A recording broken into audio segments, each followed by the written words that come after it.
right, Ambitions fans, we are here talking about the return of OWN's new series for season one. The episode title, "The Thrill Is Gone." I gotta say, this was a pretty strong episode to come back on. I think that overall, a lot of stuff happened. By the time we were at the 10-minute mark of the episode, I had already filled in one page of notes, so I got about 1.75 pages full. So almost 2 pages of notes here. But for starters, we have a 1 minute recap, going over previously on Ambitions, because they kind of got to recap the first, like 11 episodes really fast to catch people up. But apparently there was some kind of marathon yesterday on OWN, I believe somebody told me. But again, I've watched every episode, I've done the reviews, really don't need to go back. Okay, so basically we pick up where we left off, kind of, sort of. This is one of the times that the episode I wish would have shown us more. Overall, it was a great episode, but if I was to give it a score, 8 out of 10. 8 out of 10. Titus and Amara are back from the hotel. Titus is trying to explain that what him and Stephanie were doing in his hotel room together and what happened, but then Amara just slaps him in the face and, doesn't want to hear him out. Then the cops are talking with Rochelle about what happened to Senior, saying that, his engagement ring, his wallet, ID, basically it was staged almost as if it were a robbery. But Rondell is convinced that, wait, did I say Rochelle? My bad. I was thinking about Everybody Hates Chris. Rondell. So basically, she's saying that, my father was murdered, not robbed. Well, he was targeted to be murdered, not just robbed. Evan comes in to comfort her. Then we switch over to Bella getting a message from Ignacio about how he had to leave to go to Brazil, but then finds out that Joaquim is missing. No wonder I got so many notes, because the episode kept bouncing around. Sheesh. Okay, so Evan tells the cops about how he contacted their boss and he wants to make sure that his father's murder is the top priority so we can find the person who did this. Then he gets called away. That happens a lot in this episode. Ken arrives to comfort Rondell, and, despite the tension between the two, as soon as Evan's leaving and he sees Ken, it's like, hey, make sure you take care of my sister. Then we get back to Titus and Amara, and he explains that they were discussing the civil suit, or basically, the Purefoy versus Lancasters. They were discussing that. Stephanie said they should go somewhere more private. They went to his hotel room. While Titus was in the bathroom, she stripped off her clothes and put on his robe, and nothing happened. So basically, Amara showed up, and it's exactly as I predicted. Nothing happened. She doesn't want to believe him, but what prevented you from having sex with her? And it was the thought of Amara. Basically, what he said, he was 21, 22, and only loved Stephanie as a 21 or 22-year-old could. It wasn't until Amara that he actually found love. So, yeah, they have a tender moment there, but then Karen calls Amara, and when I thought it was something about about Senior's death, no, it was actually about Daphne, because we see her going to see Daphne later in the episode. Then we have Bella and Evan, and they find a ransom note. It's crazy to think that, man, Evan just got hit. Correct me if I'm wrong, but I think the only somewhat decent things that happened in the episode was him and Stephanie's, Stephanie consoling him, and Daphne being alive. So he suspects Roderick, but then he also asks if Bella's behind this, but then she accuses him. But then he says that, hey, my dad's dead. They have a moment there. And again, Evan gets news basically on Daphne still being alive, I believe. I could be wrong. Wait, I think it was Daphne being alive. The hotel room was clean, so Evan wasn't there. Oh, yeah, I was right. Basically, Evan's people came in there and swept the apartment. So basically, Evan was never there. And then Daphne was taken to the hospital. Rondell thanks Kent for coming by, but she's mad at him due to the fact that at the dinner party in the previous episode, when everything hit the fan, because Stephanie was trying to get Rondell to sign the contract so the Peters deal would just move forward. But then everybody, what was it, like an Inez and Kent and Seniors, Linnell, yeah, all of them were mad at Rondell because, they had been backing her up by fighting to save the neighborhood, and then she was going to sell out. And Rondell is, oh, I'll save for the end of the episode. So basically, we get to Inez coming out saying that Bella's not answering the phone, and she had already contacted Linnell basically to let her know what happened to Senior. And one of the missionaries from the women from the church went over to comfort her because she's torn up just like everyone else. I wonder if she found out that he was going to propose, though. That would be really messed up. So Stephanie shows up. Oh my goodness. And Rondell's asking if Evan and Stephanie's kids know about what happened to Senior. Stephanie called, one of the hardest calls she had to make. Rondell blames Stephanie, and guys, you know how I feel about this. I remember when they dropped the 30-second trailer for the Return of Ambitions, and within the first 4 seconds, Rondell blames Stephanie, and I did an entire video on how that's messed up. Again, I've already done a video on that. I'll save the Rondell talk for the end of the review. Greg's cousin Natasha is disguised as a nurse and injects Daphne with something, but thankfully Amara came right in the nick of time because what's it called? This syringe, I believe is the correct term. Again, I didn't go to med school, so don't fight me in the comments if I'm wrong. But basically, before she can fully inject Daphne with whatever it was that she was going to, Amara stepped in, said, "Oh, I'll be right back. I'm going to check her blood pressure. I need to go check her pressure."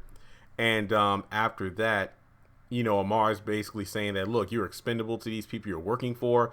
At the very least, I can offer you a plea deal and witness protection. And it seems like, Daphne will accept because another nurse came in and was about to ask the same questions. Like, okay, well, go ahead, check your pressure. And then Amara brings up that another nurse was here asking the same question.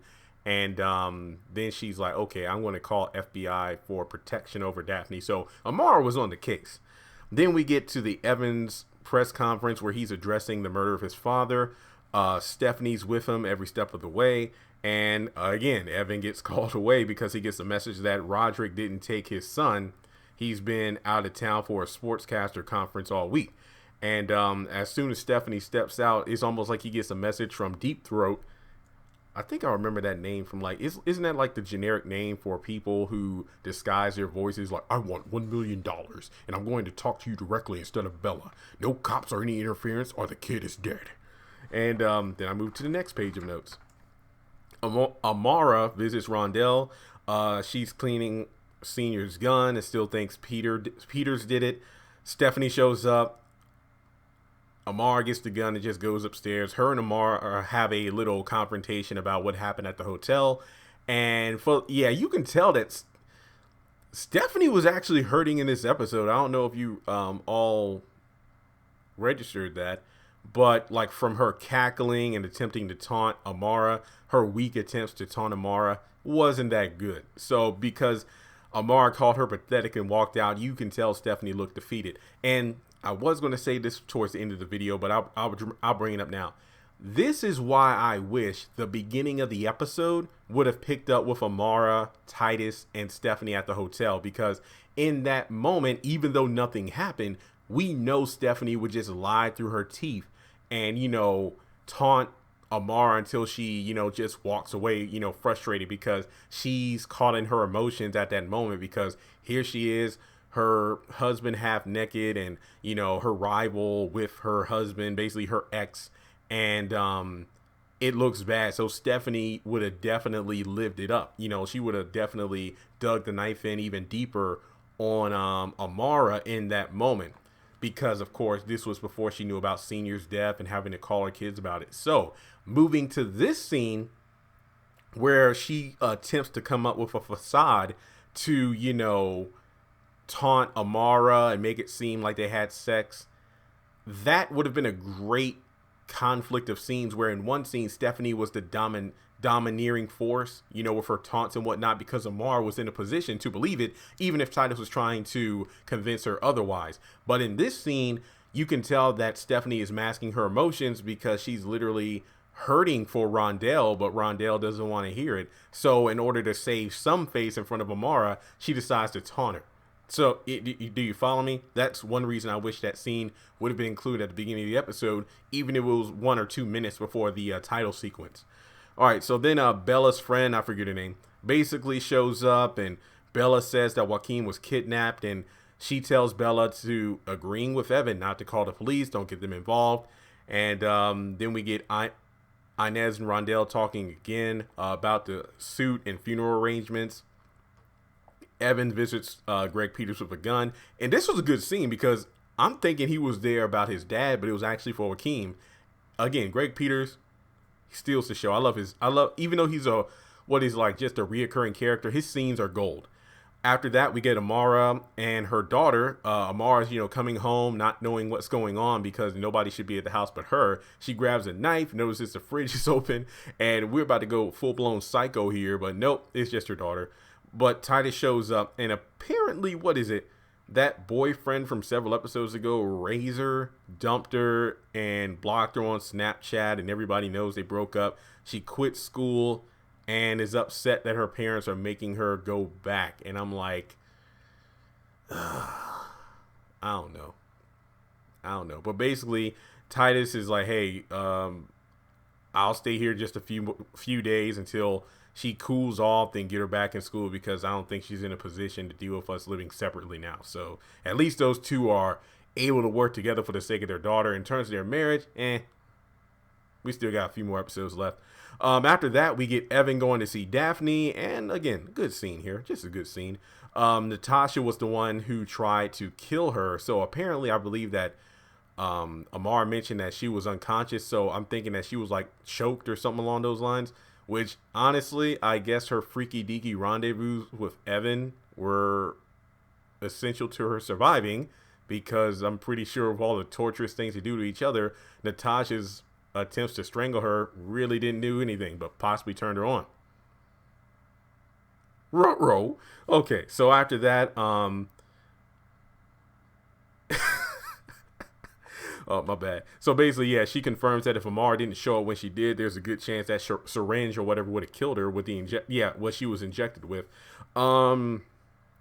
Stephanie goes over to Greg Peters' place, obviously to confront him about Senior's death, but meets Natasha instead. They just have some back and forth banter. Just, apparently there's some freaky deaky stuff that her and Greg do together, but we got that vibe from the first appearance she was in. Peter shows up, him and Stephanie have a scene, and he pretty much says, hey, I didn't have anything to do with Senior's death. My cousin was the one that did it, but don't go after her. I will handle her myself. Then we get Bella and her friend once again, who suggests that Ignacio was the one that took the kid, but Bella says, nah, it wasn't him. Then Evan shows up, and the police found a dead boy who's about Joaquin's age, and then Bella almost passes out. Oh, man. So, Peters confronts his cousin, basically, what do you say, like, I'll send her back to Siberia or whatever. So, evidently, the Peters are an international thing, almost like, the Malones or something.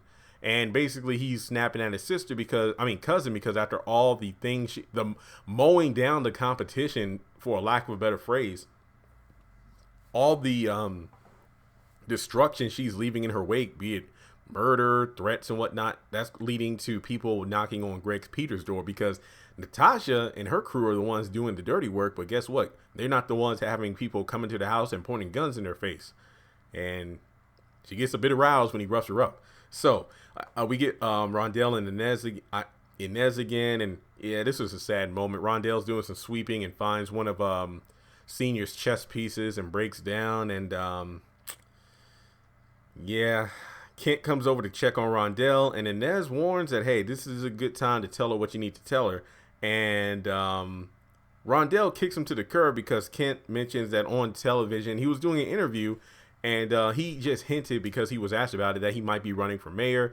Rondell's thinking that Kent's trying to, sabotage and plotting against Evan, kicks him to the curb. But then in the very last few seconds of the episode, we find out that Joaquin is still alive, being held hostage, but playing video games with headphones on. So, excuse me.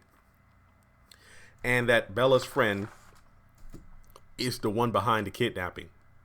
So yeah, that was the episode in a nutshell. A lot of things happened, and I guess maybe next week I'll go back to I think my style was to, review the episode based off the character and scenes, because yeah, they did a lot of jumping around. Evan just could not stay in the same place for more than 3 minutes. He was always getting a message, because I remember saying at the end of the last episode, the one before they went on break, that dang, it's going to hit the fan when Evan finds out what son kidnapped, father's dead. Well, he did find about Daphne. I mean, when he thought that was the only big problem he had to deal with, everything else just started falling apart behind the scenes, and he's playing catch up on a lot of the things that are going on. But Rondell, yeah, I've already said my piece about how I really think the scene with Stephanie, Amara, and Titus at the hotel, they should have shown at least a bit of that conflict before just going directly to Titus and Amara at the house, because I really would have done well when compared to the scene with Amara and Stephanie at Thelma's place. So Rondell, my thing with this is, I get it. She's grieving. There's a lot of things that she has to deal with now, because honestly, coming to grips with the fact that, dang, if I would have signed those papers, then this wouldn't have happened. I agree. I'm not saying Senior should have died or anything like that, because that was totally uncalled for. But again, she was the one that got rid of the security that Stephanie had in line for, Senior and basically Thelma's place, to protect Senior and Rondell. Like, I don't know 100% for sure if the security would have been able to protect Senior from I'm guessing, one of Natasha's henchmen.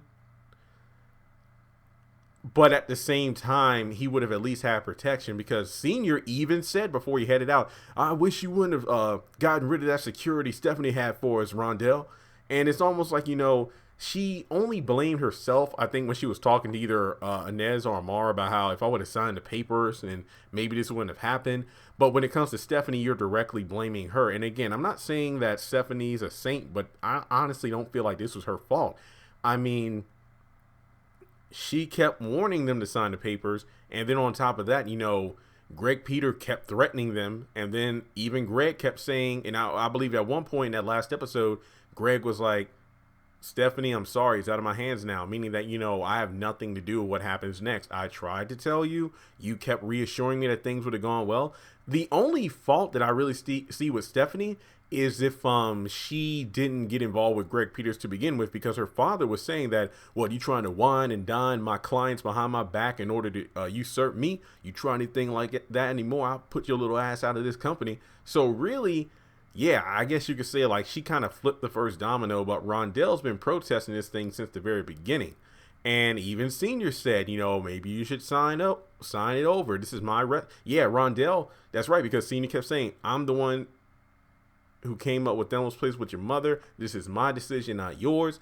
Even Evan said that maybe you should, sign the paperwork, because you need to live your life outside of the restaurant. And hey, so I just feel like, Rondell obviously was lashing out because of the seriousness of and the distress of losing her father. That makes sense. But at the same time, you really played a major role in your father's death, because you got rid of the security. Again, not a solid guarantee that Senior would have been protected. But imagine if the security was hiding in the garbage or whatever the case may be. So when Senior went out to his car, and then the man was like, hey, Senior. So before he can even fire that bullet, that security could have taken down the gunman. So it's a potential save for Senior. Not a guarantee, but he had a better chance than just going out there on his own. So Rondell, come on now. And then switching gears to Kent. Yeah, probably not a good time, like Inez said, to announce, that he might be running for mayor. But then, I think Senior got on Kent's case once or twice, because Kent, pretty much said that, I think that your brother might have had something to do with your petition being sabotaged, because Senior and Evan don't know all the dirt that, Evan, Senior and Rondell don't know the dirt Evan's been doing behind the scenes. So they think, he's still the little boy from the banks, but in a, political role, but not knowing all the shady stuff he's been doing. So I get it, that's your brother, but at the same time, Kent really isn't trying to usurp anyone. He's just playing the political role. So I guess she would have been like, oh, well, I see what it is. You want me to be by your side, then you're going to run against my brother? Huh. I don't know. It's kind of weird. Yeah, then Bella's friend, sheesh. taking a kid for what, $1 million. So we'll just see what happens with that. I'm pretty sure they'll find him in the next couple episodes here. Even though in the preview is like, I'm gonna kill your son. Wait, what? And yeah, they say 48 hours had already passed. So Ambitions is just like Greenleaf. They hit the accelerator when it comes to jumping time. Looking over the notes here, just want to make sure I don't miss anything important I want to talk about. I have to say, based off this one episode alone, season 7 of the Haves and the Have-Nots better come with it, because it's the deadliest season. But when Natasha and her crew are around, we might see more dead bodies piling up around the Ambitions first initial season, and that's saying something. Yeah, I think looking over like I said before, Greg Peters, I'd like to see him back. I see you brought Salt and Pepper with you. He's just such an ass. But yeah, then what was it? Amara and Titus' daughter quitting school for dumb reasons. Yeah. Oh yeah, I was kind of sad we didn't get any Carly or Lori in this episode. But again, there was enough stuff already happening in this episode, so maybe we'll see him next time. So with that being said, I think Ambitions came back with a vengeance. 8 out of 10 for The Thrill Is Gone. What did you think of the show? And I was actually talking with a channel last night about this, and it is kind of like Ambitions is really holding down the fort as best it can, because remember, there's no more Greenleaf. The Haves and Have-Nots isn't back for a couple more months. If Loving You Is Wrong isn't coming back anytime soon. So as far as I know, in terms of the shows that I actually watch and that I actually hear a lot of you talk about, minus Queen Sugar, Ambitions is really it. And I think that maybe this episode's ratings did pretty decently, because it would not surprise me if people tuned in to OWN last night around 9 or 10 o'clock thinking that Greenleaf was going to be on, because yeah, some people just didn't know last week was the finale before, they take a break. But I don't know if Ambitions is going to do super well. I mean, the ratings are okay, but they could be better. I honestly like the show a lot. I think it's a hidden gem. But same thing with the Oval and Sisters. I'm looking at the video numbers, and they aren't very great. They're doing good, but they're not great. So it really depends on how well you support these videos. Let me know. Are you liking the show? Basically, I'm going to gravitate more towards the shows that get more views, because Greenleaf killing it. Have and Have-Nots. Greenleaf is killing the Haves and Have-Nots right now on the channel in terms of viewership, but that actually makes sense. Greenleaf was pretty dang good the last several episodes, and the Haves and the Have-Nots, I pretty much extinguished all the material I can get from that 30-second trailer we got. So hopefully next month this time we'll get the minute-long trailer to build up anticipation for the January 7th return date. So tonight's Wednesday. Well, yeah, today's Wednesday. It's like 7:30 p.m. when I'm recording this. This video may or may not be up before the Oval and Sisters, but I will be live tweeting tonight. I did take a nap today, so I will be up. And yeah, just let me know in the comments. Do you like Ambitions? Are you just going to stick with Tyler Perry's BET shows instead? Did you get Disney Plus? And I will talk to you all soon. So make sure you subscribe. And thanks so much, because we hit 96,000 subscribers today. And the there are 4 DVD winners. One person I sent another DVD because the other one got lost in the mail. And then I sent out an extra DVD because somebody left an amazing comment on the contest on Instagram. And I've already contacted all 6 winners with the tracking number for the USPS shipment. So I had to ship off the DVDs and like 35 eBay packages today. So it was a busy morning, but productive. So thanks so much for tuning in, guys. I appreciate the support, and I will talk to you in the next video. Make sure you follow me on social media.